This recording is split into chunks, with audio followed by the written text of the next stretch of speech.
안녕하세요. 광화문 금융러입니다. 최근에 기술주 위주로 주가가 많이 오르면서 슈드의 성과가 S&P 500이나 나스닥 100에 비해서 상대적으로 좋지 않은 상황인데요. 그런데 슈드는 S&P 500과 더불어서 장기 투자를 하시는 분들의 비중이 높은 ETF이기도 하고요. 특히 상장한 이후로 단 한 번도 배당금이 삭감된 적이 없이 꾸준하게 배당을 성장해왔던 그런 ETF이기 때문에 요즘처럼 주가가 오르지 않은 지금의 이 시점이 좀 더 매수를 할 수 있는 기회이다. 이렇게 판단하시는 분들도 많은 것 같습니다. 그런데 이런 상황에서 해외 한 투자 전문가는 슈드의 투자 비중을 2배로 늘렸다는 칼럼을 발행하면서 관심을 받고 있는데요. 이 칼럼에서 슈드의 투자 비중을 2배로 늘린 이유에 대해서 알아볼 거고요. 그 이유가 타당한지를 확인해 보겠습니다. 우리가 투자를 하다 보면 내가 보유하고 있는 종목에 대해서 응원하는 마음이 들 수밖에 없거든요. 그래서 어떤 좋은 이야기를 할 때 그 내용을 좀 더 크게 받아들이는 경향이 있습니다. 하지만 이렇게 해서는 좋은 투자를 할 수가 없고요. 그럴수록 오히려 좀 더 냉정한 시각으로 바라볼 필요가 있는데요. 오늘 내용이 슈드 투자에 있어서 두루두루 다양한 관점을 이해하실 수 있는데 도움이 되시길 바랍니다. 영상 보시기 전에 좋아요와 구독하기 그리고 알림 설정 부탁드립니다. 최근 실리콘밸리 은행이 파산하면서 많은 기업들의 가치가 함께 훼손되는 것에 대한 우려가 큰 상황이고요. 동시에 금리 인상이 언제까지 더 이어질지에 대한 예측이 전문가마다 갈리면서 여전히 시장의 불확실성은 큰 상황입니다. 이런 상황에서 패시브 인컴을 원하는 투자자라면 그동안 안정적으로 배당 성장을 해온 슈드에 투자를 확대해야 한다는 것이 슈드에 투자해야 하는 이유로 밝힌 가장 큰 이유인데요. 근거를 여기서 더 상세하게 밝히진 않았지만 이런 근거가 한편으론 합리적이라고 판단합니다. 왜냐하면 주가는 어떻게 흘러갈지 예측할 수는 없지만 배당금을 늘려온 기업들은 앞으로도 늘릴 가능성이 높고요. 많은 기업들의 기업 가치가 훼손된다고 하더라도 상대적으로 배당금이 좀 더 안정적이기 때문에 배당금을 잘 주는 기업들의 주가 하락은 제한적일 가능성이 높습니다. 하지만 만약 하나의 기업에 투자를 하는 것이라면 아무리 배당금을 그동안 잘 늘려온 기업이라고 하더라도 위험할 수는 있어요. 오랜 기간 배당금을 늘려온 기업이라도 하루아침에 배당금을 줄일 수 있기 때문이죠. 그러면 주가는 그동안 쌓아온 신뢰만큼 더 크게 하락할 수 있습니다. 하지만 ETF는 여러 기업에 투자를 하기 때문에 상대적으로 이런 우려는 적고요. 그래서 시장이 불안할수록 슈드 같은 배당 성장 ETF에 투자해야 한다는 주장이 타당하게 들립니다. 하지만 이런 근거를 좀 더 데이터 관점에서 상세하게 살펴보려고 하는데요. 배당금을 늘리는 기업들이 요즘처럼 금리 인상으로 불안한 시기에 S&P 500보다 더 좋은 성과를 냈는지 확인할 필요가 있습니다. 이론상으론 더 좋을 것 같은데 실제로도 그랬는지를 확인하자는 거죠. 그래서 자료를 하나 준비했는데요. 1994년부터 2022년까지 금리 인상을 기준으로 배당금을 늘린 기업들의 성과를 S&P 500 지수와 비교를 한 표입니다. 우선 기업을 S&P 500에 포함된 기업들 중에서 배당금이 성장한 기업들을 선별을 했고요. 이들 기업들의 성과를 S&P 500 지수, 그러니까 시장 평균과 비교를 했습니다. 기간은 크게 3개의 구간으로 나누었어요. 처음 금리 인상을 시작하고 12개월 뒤의 성과, 금리 인상이 진행되는 기간 동안의 성과, 금리 인상을 마친 이후 6개월과 12개월 동안의 성과를 측정했어요.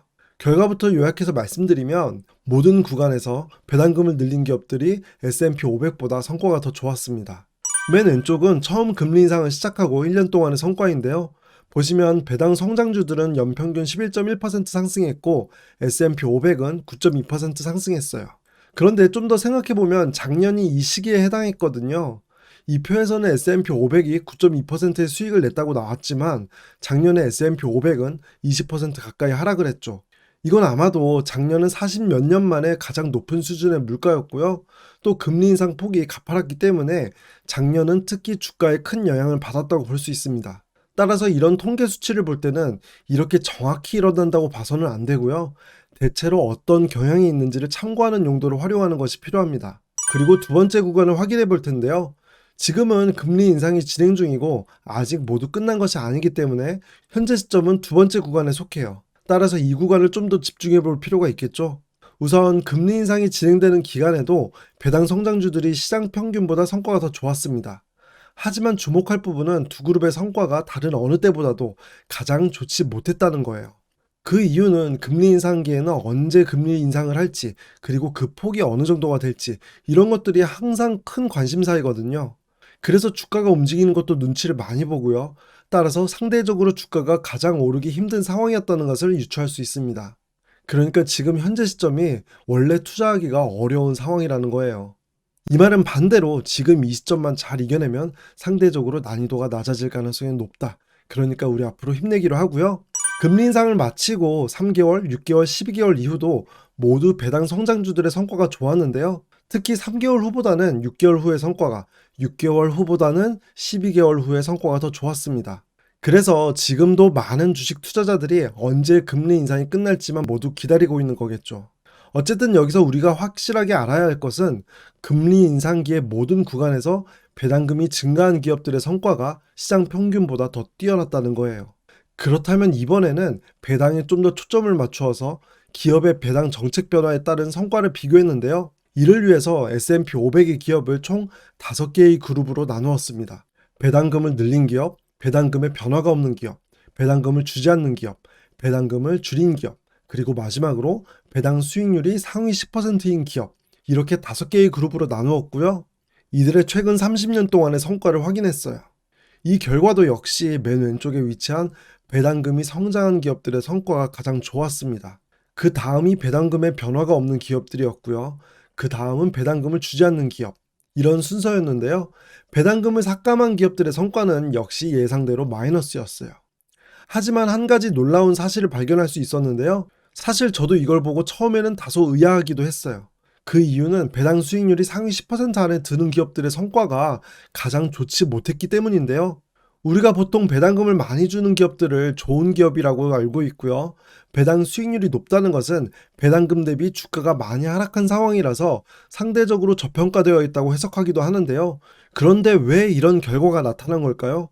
이걸 생각하기 위해서 배당 수익률 공식을 확인해 볼게요. 배당 수익률은 배당금을 주가로 나눠준 거예요. 그래서 배당 수익률이 높아졌다는 것은 주가가 많이 하락했다는 것을 의미하기도 하고요. 특히 상위 10% 안에 들었다는 것은 주가가 크게 하락했을 가능성이 높습니다. 그런데 주가는 시장에서 이 회사가 앞으로 돈을 잘 벌 것인지에 대한 예측과 함께 먼저 움직이는 경향이 있어요. 따라서 이렇게 주가가 크게 하락해서 배당 수익률이 상위 10% 안에 들었다는 건 실제로 그 기업의 영업 환경이 많이 나빠졌기 때문에 주가가 하락했던 경우가 많았다는 거예요. 따라서 이 결과를 통해 우리는 두 가지를 기억할 필요가 있는데요. 우선 배당 ETF를 선택할 때 배당 수익률이 높은 기업들을 보유하는 방식의 지수 산출 방식을 가진 ETF는 피하는 것이 좋고요. 이건 개별 배당주를 선택할 때도 마찬가지입니다. 가끔 배당주를 선택할 때 배당 수익률을 기준으로 선택을 하시기도 하는데요. 단순히 배당 수익률만 보고 투자를 하기보다는 주가가 왜 떨어졌는지, 앞으로 업황이 좋지 않을 것으로 예상되어 하락한 것은 아닌지를 확인해야 합니다. 그리고 이렇게 좋지 않은 업황이 장기간 이어지면 결국 배당금도 줄어들고요.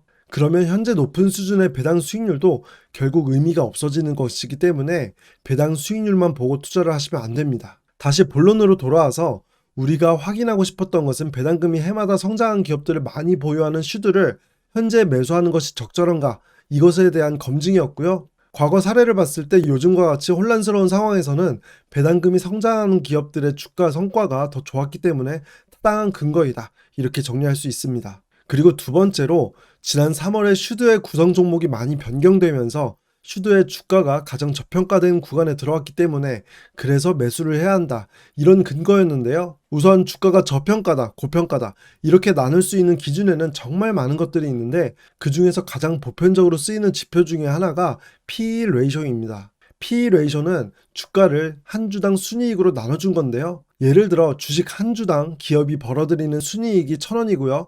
주가가 10,000원이라면 이 주식의 PE 레이쇼는 10이 돼요. 그리고 이 PE 레이쇼는 값이 클수록 고평가되어 있다고 판단합니다. 왜냐면 그 회사가 돈을 버는 것 대비 주가가 많이 높은 상태이기 때문인데요.